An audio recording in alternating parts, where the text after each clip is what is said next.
Hello people and welcome back to Joe Plays Video Games. I'm post-holiday. I've just had a wonderful time visiting my family and getting out of the eternal scum pit that is my existence. And now I'm back to play more video games again. Now, prior to my holiday, excuse me while I just clear my throat obnoxiously. Prior to my holiday, I finished up the 3 games I was currently playing. Those being Lapis-L Tactics, Unworthy, and Enslaved Odyssey to the West.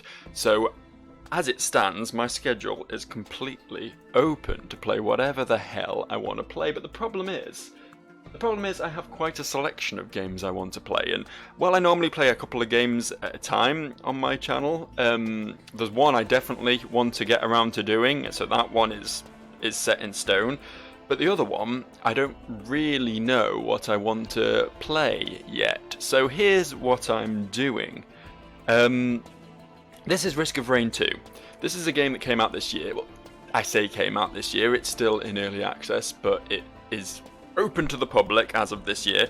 And I played it a bit, and I'm not very good at it. I absolutely adored the first game, but this one's 3D and more of a shooter as opposed to a roguelike side-scroller thing, which I'm not as good at, but it is still a very fun game. So what I'm going to do is I'm going to play some Risk of Rain 2 right here, right now, on this very channel. I bet you can't wait, you lucky people. And depending entirely on what kills me, that will decide on what my next game to play through on this channel will be. Now, to make sure I don't cheat, before we go any further, I'm just going to quickly flip over to this notepad document, which has a list of everything that I could be playing. I've trimmed down to these games here on the right, and they are my options, and depending on which one of these creatures on the left kills me, I will be playing the applicable game. Honestly, my money right now is on the Magma Worm, making me play Spec Ops: The Line. That wasn't intentional, there was no bias going in here, the games are in alphabetical order, the enemies are in the order they appear on the wiki, so we will just see which one wins the title of which game Joe is forced to play next. They're all games I've never played before, so I'm excited to play any one of them. I'd really like to play Bioshock 2, honestly. I'm not going to try and get myself killed by a hermit crab, I'm going to do my best, but I'd really like to see Bioshock 2 get some airtime, considering Bioshock 1 was the very first game I played on this channel. But honestly, any of these would be fun. Jade Empire is a game I've long been interested in. Hades is the new, what they call Supergiant game. Games company I've ranted and raved about to no end on this channel. I absolutely adore those guys. There's lots of little side-scrollers, some story-based stuff. This is a bit of a mishmash. Rune is the only one on here I've actually played before. I played the start of it back as a kid on the PS2, but I'd very much like to explore that one more thoroughly. But here we are. Complete list of what's what. Commit it to memory, because this is the last time you'll be seeing it until the very end of the video. So let's dive straight in. Switch back over to the game, there it is, and let us begin. Single player. As I say, I've played this game a bit, I'm not good at it. I'm going to go on average difficulty, because I'm not a complete pussy, but that is just going to stomp my face into a horrible bloody mess. I've got the Commando, the Robot Boy, and the Huntress unlocked at the moment, and I've been enjoying the Huntress, honestly. I think she's probably the squishiest of the 3. She's the easiest to kill, but I guess that just plays into my hands, considering dying is kind of the point, for once. I'm not expecting to complete this. We'll probably get a few levels in and I'll get destroyed by something stupid, but let's see how it goes, shall we? Let's see how it goes. You have to bear with me, it's been a little while since I last played this. Hoping I can. I've set myself up a custom control scheme because I didn't really like the original ones, but I can't exactly remember what that control scheme is. Right, okay, that's teleport. That's good to know. I feel like I should be able to shoot my bow. Maybe I can only shoot if I can see something with the Huntress. There we go. There we go, we're going now. I think my mouse was not cooperating with the game for a second, but we're off to a good start. That's a shrine. I'm not going to waste money on that just yet. Now, for anyone who doesn't know what this game is, basically you get thrown into a level with endlessly spawning enemies, and your goal is to collect some items. You get random items in chests that you drop money on. Money, of course, collected from dead enemies. And basically pimp your character a bit. And that down there is a portal. And once you feel like you're strong enough, you open up the portal, you fight a boss, and upon completion of that boss and the waves of enemies that spawn with it, you're able to teleport onto the next level. But the big caveat, I suppose, is that the longer you spend in the game, the harder the difficulty gets. You can see up in the top right, I'm currently pointed at easy. It only gets harder, it just slowly raises up as you play. So you're not meant to spend too long faffing around and trying to become super powerful, trying to get every item in the level or anything, but you know, obviously you need some stuff or else you will struggle. It's a bit of a balancing act. Oof, shit. And you know, anything can kill you. I mean, these rock golems here tend to be pretty dangerous for new players, I find. I'm trying to remember what my run hotkey is, because the interesting thing about the Huntress, it's not that button clearly. That's my alt. Interesting thing about the Huntress is she can shoot while running, which no other character can do. So she's obviously meant to be more of a mobile character.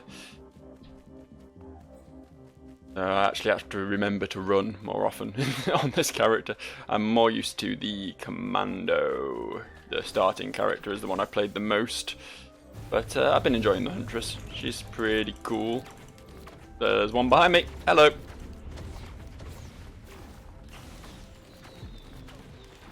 It's nice to actually be playing a game that I know something about for once. As I say, I'm not good at this game by any stretch of the imagination, but I can at least sort of talk you guys through it instead of just being my normal bumbling self. Just, you know, doing my usual, I don't know what this is or what I'm meant to be doing or why, but this game's pretty cool, look how pretty it is. That's normally how it goes, you know.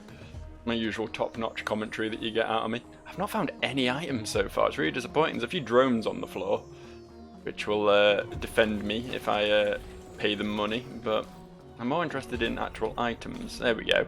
We got a Tougher Times, which increases, no it doesn't, it has a chance to block incoming damage. The original Tough Times from the original game gave you a flat damage reduction, but this one is like a chance on getting hit to nullify the damage. Either way, it's a cute little teddy bear, and that's the thing I love about this game. The original didn't do this. You'll notice the teddy bear is now strapped to my character's back. Every item you pick up, and there are a lot of items in this game, appear on your model, which is a really nifty little thing. It, you know, gives you a little sense of, I don't know, customization, I suppose. There's literally no chests anywhere. There's these little canisters. Those are slightly different. Those just give you coins, usually. I think you get little bits of experience from them as well or something. I can't remember exactly what's in them. I apologise. Once again, it's been a little while since I played this. I played it a bit on launch.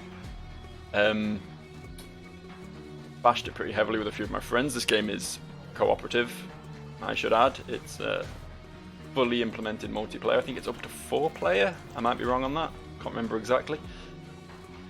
Oh, a chest, finally.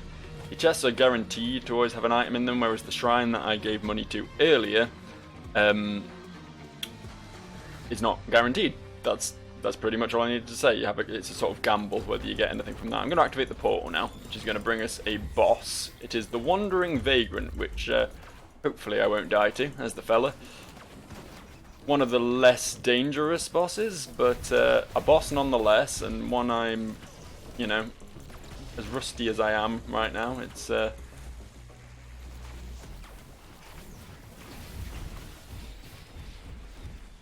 risk. It's a risk of rain, you might say. In order for you'll note my objective right now is enter the teleporter zone, 18%. You need to stay in that big red bubble that I left a minute ago. I don't know how obvious it was that I was doing that, but you stay in there and the teleporter powers up, and then once it's done, you're free to leave the level. But obviously, doing so is always a challenge because it's usually where the boss spawns. So. Right, those exploding orbs that keep appearing are from this boss. You can shoot them like that to stop them exploding when they hit you. So there's a little volley of projectiles that you were just doing then. Eesh. Eesh. Do not want to be here. No, I'm on high health at the moment. I've got my pretty much maximum health. But this is the sort of game where you go from full health to dead very quickly. It's much more about avoiding everything than monitoring your health per se. There are certain characters that are tankier, that are less good at avoiding the damage, but will actually soak some of it up quite well. And then with certain items and things, you can get to a point where you're able to recover all your health and stuff. And you know, every character has a very unique playstyle in this game, and that's a really cool thing about it. The robot guy I showed off at the start, he's a slightly tankier character. He's got like a fuck. See what I mean? Down to 32 health from 198 in literally seconds. I want it. I want it. Can't open the chest because we're in the boss section.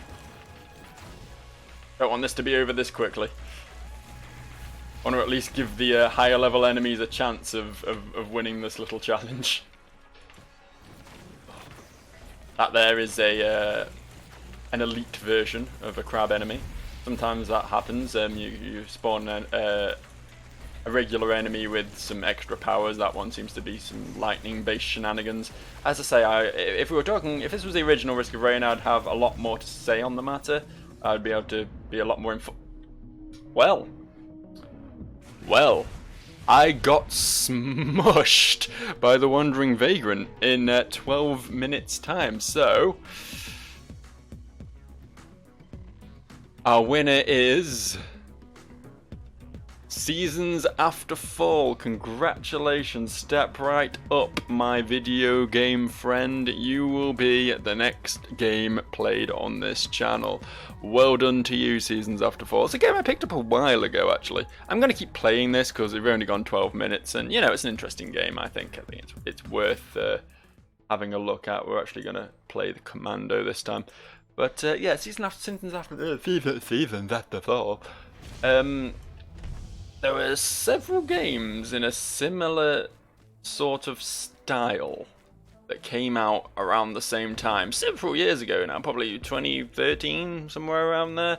Seasons After Fall was one of them. There's also like Ori and the Blind Forest was the big one, and there were several others. I honestly can't think of them now. It's been a while, but they're all sort of 2D. Don't want to say Metroidvanias necessarily, but you know, in that sort of style, platformy type things where you play a little forest creature and everything's very natural. Everything's very, I don't know, just pleasant to look at. Which was a sudden shift from prior to that, your Metroidvanias were generally, you know, your sci-fi games or your Castlevania games, I suppose, your medieval sort of style. Those were the two primary things. They stayed very close to the source material, did Metroidvanias for a while, but I think Ori was a sort of breakthrough in it. Sort of, obviously it didn't do a great deal with the gameplay per se, but as great as the gameplay in Ori is and excited as I am for the next one, I think it was sort of the spearhead for like, oh hey, we can take this and do something a bit more laid back, I suppose, a bit more pretty with it. So yeah, Seasons After Fall was one of many of those, but I remember seeing it come out, and I remember being excited for it, and it was on my Steam wishlist for years, literally. I picked it up quite recently, and I am quite excited to get around to playing it. So congratulations, Seasons After Fall, for being the champion. Meanwhile, here we are. I am not barely even able to leave my spawn at the moment because of the horrific danger that is presenting itself. This map is a lot bigger. The level 1, there's I want to say for each level there's a choice of 2 maps you can spawn into, and for the first level it can either be the one we got last time or this one, and the one we got last time is quite small, compact, everything's sort of just there. There's a lot of verticality to it, but it's my verticality motion. But this one is a bit more of an open field of a map. It takes a bit longer to find the portal and things on this one. Obviously the items tend to be a bit more evenly dispersed as well. I'm going to try and pick up a few items this time. I'm kind of annoyed that I died to the Vagrant. Especially after saying when he spawned, oh, you know, he's the easiest. He probably is the easiest boss, him or the Golem. That's what my special is on him. It's a rapid fire thing. I should use that more. Sorry, as I say, it's been a while. You have to bear with me while I re-establish myself. I probably should have done a trial run first before I committed to going with whatever killed me that first time, because I was incredibly rusty and out of practice. But it would be unfair at this point to Seasons After Fall to swap to something else. So we're committing. That's going to be the next game we play. That and whatever I have decided to play alongside it, which will remain a secret. Yeah, you won't know until like 2 days from now when I get around to playing it.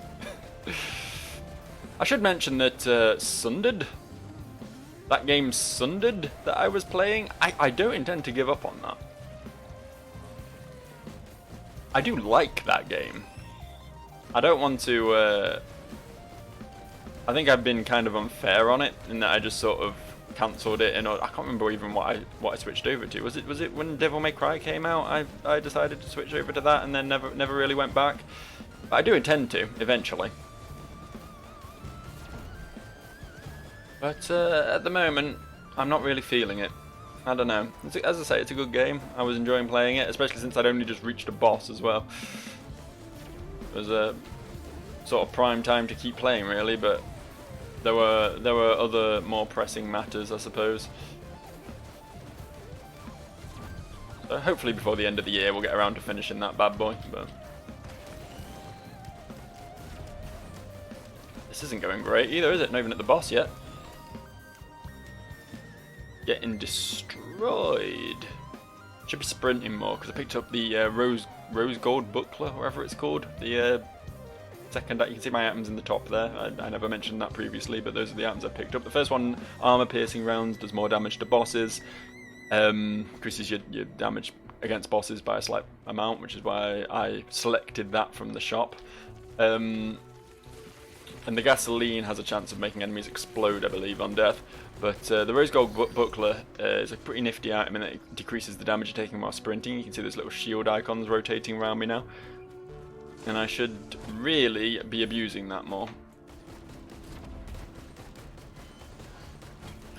Really need to be looking towards the portal now, but at least I've got a decent amount of items now. There's a lot more like it. I went against the boss last time with... Got frozen by something, very nice. I went against the boss last time with only 2 items in tow. This time I already have 5 and I haven't even found the portal yet, so... There we go. Let's go looking. It is a bigger map, this one, but it's not, you know, outside the realms of possibility to find the portal quickly. I'd like to hit it before we tick over to medium. Oh, Hoppy Feather. I can jump. I can double jump. A very useful item. Jumping is very useful in this game. Obviously, it allows you to reach higher points, but also just for generally avoiding attacks. I'll probably walk straight past the portal. I'm not gonna pretend I'm not an idiot, because I know for a fact I am. So I apologise if I've walked straight past it and you're all screaming at me right now. But hey, at least I'm getting you invested, eh?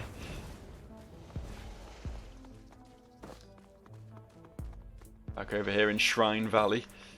They blow most of these once, but you can use them multiple times. They just get more expensive with each use.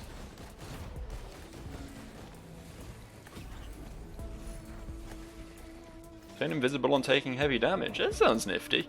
There's a lot of new items in this one. A lot of the items are carried over from the previous game, only obviously they work slightly different to accommodate the third-person shooter style. Yeah,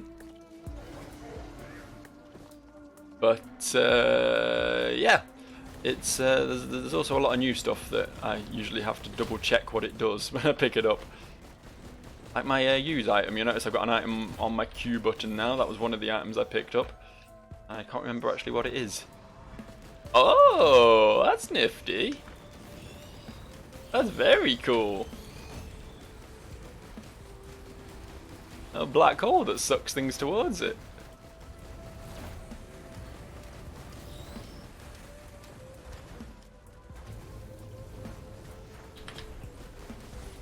Okay, this is getting silly now. We have entirely too many enemies in the vicinity. You'll notice I just picked up my second war banner, by the way. All items in this game, I think all items, aside from the used ones anyway, the usable items, they stack. So it's very cool seeing the sort of results you get if you happen to get like, 8 or 9 of the same item. Very cool if you get like an item that increases attack speed, for example, and you just end up just spraying bullets everywhere. It's very cool. I'm not entirely sure what this is. What are you? Shrine of Combat. I've summoned beetles to fight. Cool. That's exactly what I wanted. Oh, those will be the beetles to fight. Hello. Thanks to my black hole for pulling them off my arse. That could have got nasty then. I know one thing that I struggle with in this game as opposed to the previous one is just your vision, what you can see in the game, because obviously in a third-person perspective you can't see what's behind you, unless it's like, a few steps behind you anyway. So you'll quite often be getting shot by things you can't see, which, obviously the game is balanced around that. I'm not saying you're going to get repeatedly cheesed off the map or anything, but yeah, it's not something I'm used to in Risk of Rain games. I'm very, very familiar with the first one. Got about 200 hours sunk into that game, and yeah, it's very much a change of pace, but not to dissuade anyone from picking this game up, because it is a whole bunch of fun, especially with friends. Maybe should have tried to get some of them on this episode, actually. They could have kept me alive a bit longer. Whee!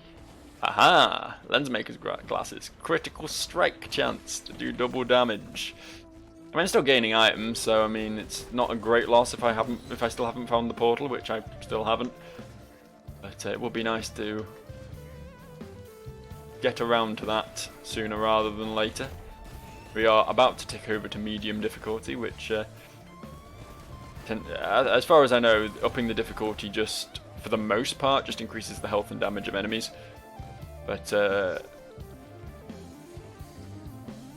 once you get to really high difficulty, you get bosses just spawning without the need for teleporters, and there's some super late post-game bosses which are harder than the originals. There's an awful lot to this game. It's very possible to spend, several hours on a single run, just grinding up a character to indestructible power levels. Ouch. Hey, look, I'm invincible. Invisible. That word. They're pretty much the same thing, let's be real. What the hell is this portal?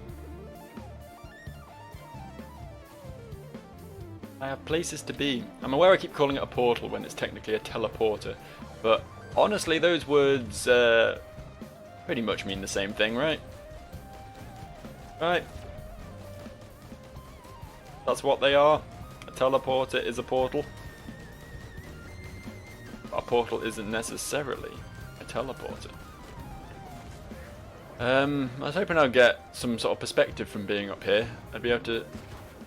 I can get shot off. That's something that can happen. But I'm kind of hoping I would be able to see where this teleporter lies.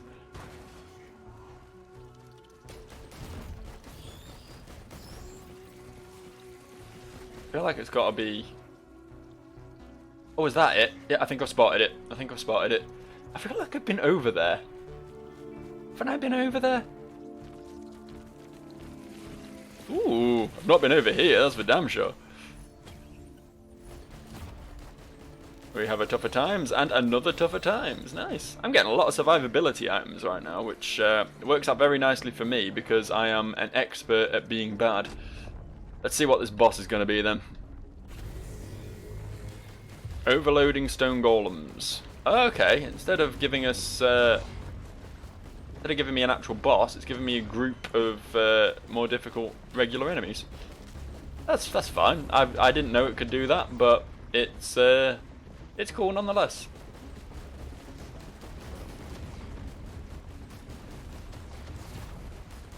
I get the feeling I might end up very dead to this mess though. Need to get the timing right on these rolls or else it's going to get very messy. Each of these is going to do a shit ton of damage with a single shot, and there's multiple of them. Probably only going to take 2 or 3 of them to hit me at once and I'll be dead. And that's ignoring all the regular enemies that are running about as well. Oh, fucking hell. And I am dead. Wow. Okay, it seems like no matter how much power I gain, it doesn't compensate for my complete lack of video game skills. Anyway, I am probably, actually, physically, literally, generally, specifically going to wrap up here. That was Risk of Rain 2. I know I played a silly little game alongside it that decided the fate of my channel for the foreseeable future, but genuinely, while there isn't probably a great deal to make a full series out of for viewing purposes, it's definitely something that's worth playing. If you've not seen this game before, I fully recommend you check it out. It is a whole bunch of fun, and it's only going to get better. There's been a lot added into it already since it launched back in March, April time, somewhere around there. And it's looking at a full release sometime next year, which will add an awful lot of cool content. There's plenty of characters to unlock, a lot of interesting bosses. I know you only saw the tip of the iceberg there, and I apologise for my lack of competence, but there is a bunch of really cool boss fights, really cool maps to explore and items to collect, and just in general it is a fun, happy time for anyone who likes frantically shooting ridiculous enemies with crazy items and just general craziness. So yeah, highly recommend this one, and I will see you tomorrow for what will be the first episode in Joe Plays Seasons After Fall. Until then, you guys have a happy, fun time, and I will pray for your redemption in the eyes of God and Jesus himself. Goodbye.